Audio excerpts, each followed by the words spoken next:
Amores, um outro tópico que a gente vai ter que perpassar por ele hoje é gravitação. Gravitação universal.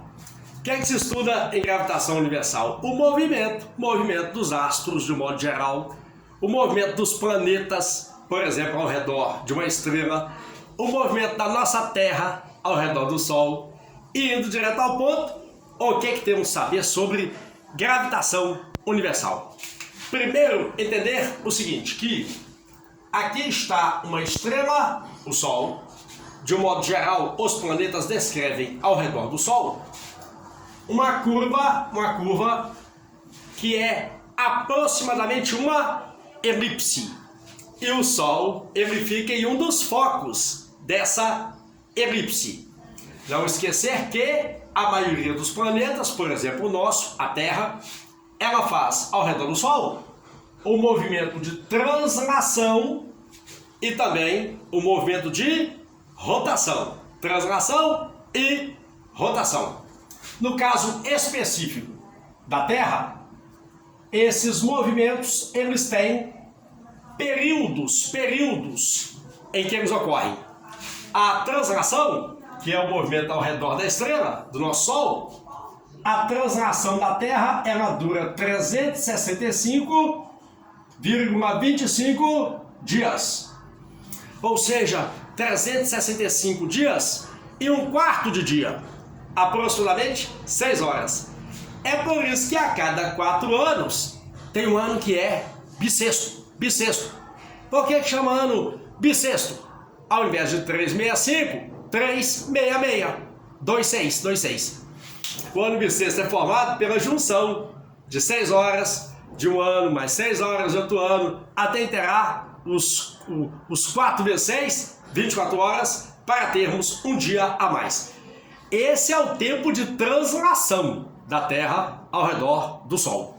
O tempo de rotação é de um dia, cerca de 24 horas. Em apenas um dia, a Terra faz rotação. Ela gira ao redor do seu eixo de rotação.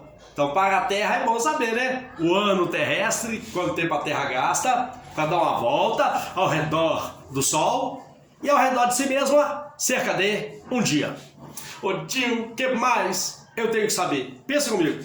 Se o movimento é curvilíneo, todo movimento em curva tem uma força que aponta para dentro da curva, chamada força centrípeta. Lembra da força centrípeta?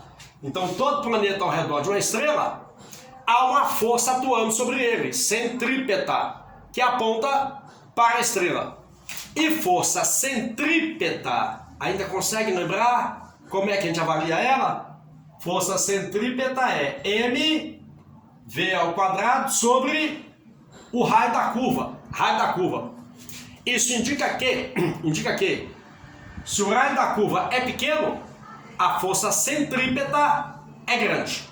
Ô Dil, e o que isso nos leva a perceber? É o seguinte, que quando o planeta passa perto da estrela, dizemos que o planeta está no seu periélio, perto do Sol, perto do hélio.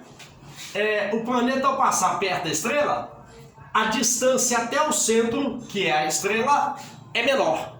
Se a distância é menor, a força centrípeta é maior e, por conseguinte, a velocidade também é maior. Então, se o planeta passa perto da estrela, vou chamar aqui como uma velocidade V1, e longe da estrela, com uma velocidade V2, dizemos que o planeta aí está no seu afélio, afastado da estrela. Oh, amor, guarda, V1 é maior que V2.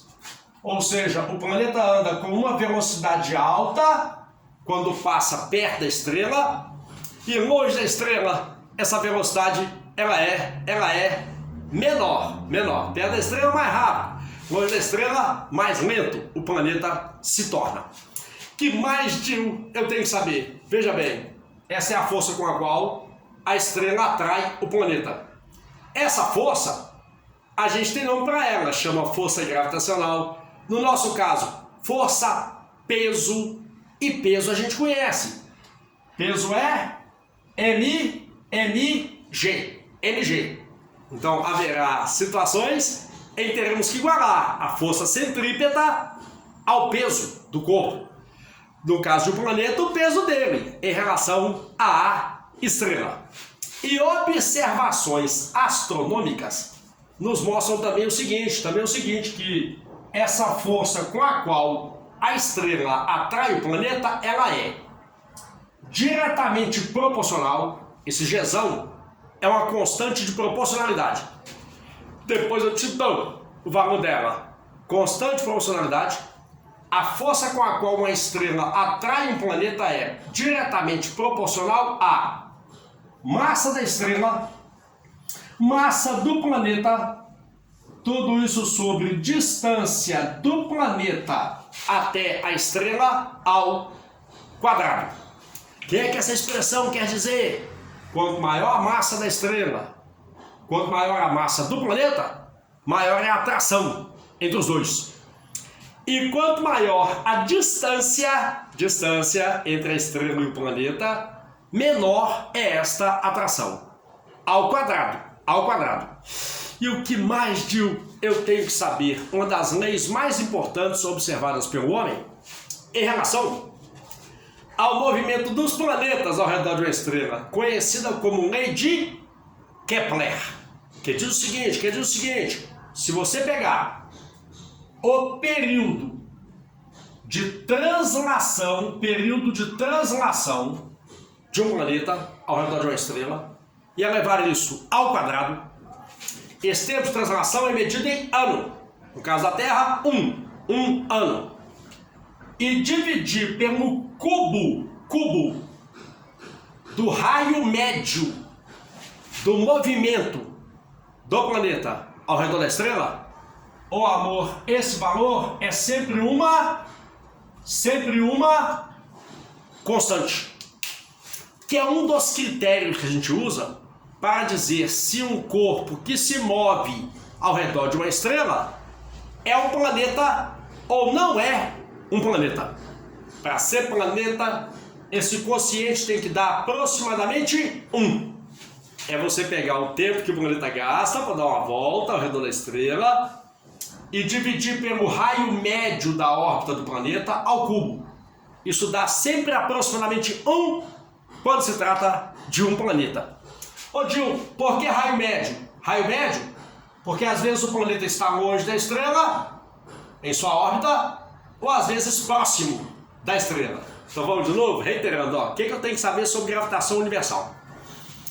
A curva que um planeta descreve ao redor de uma estrela é semelhante a uma elipse, e o Sol fica no foco da elipse.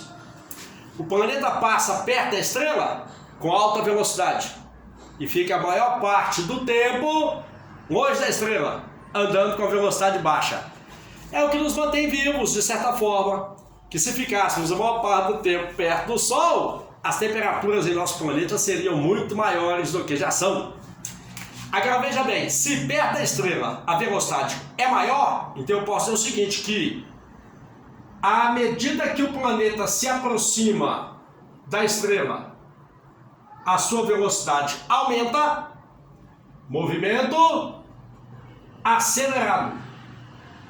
E à medida que o planeta se afasta da estrela, a sua velocidade diminui, movimento retardado.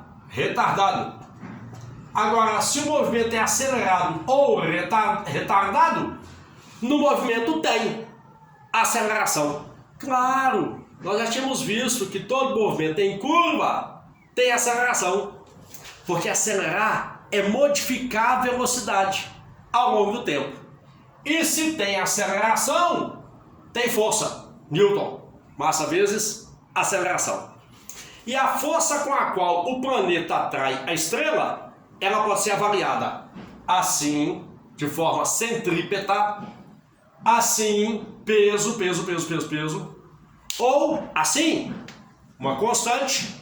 Essa constante vale 6,66666 vezes 10 elevado a menos 11 Newton, metro quadrado, por quilograma quadrado. 10 a menos 11, valor pequenininho, ainda bem. é o que faz com que uma massa atraia a outra com a força não muito grande, senão até nós estaríamos uns grudados nos outros. Dividido pela distância, obviamente, ao quadrado, entre os corpos em questão que tenham uma certa massa. E não esquecer da lei de Kepler. Lei de Kepler. O período de translação ao quadrado dividido pela distância média do planeta até a estrela ao cubo, isso é sempre uma constante. E por incrível que pareça, essa constante, para a grande maioria dos planetas, ela fica exatamente em torno de 1. Pega lá a Terra, por exemplo. 1 ano. 1 ano. Ao quadrado dá 1. Pega o raio médio, que mede a distância da Terra até o Sol, ao cubo, faz esse quociente para a Terra. Esse quociente também vai dar aproximadamente 1. Só que esse raio médio é medido em unidade astronômica. Ok? Unidade astronômica. Esse quociente é 1 para o nosso planeta e para os outros planetas também. Na sequência, exercícios que envolvam essas ideias sobre gravitação universal. Um abraço, amigos.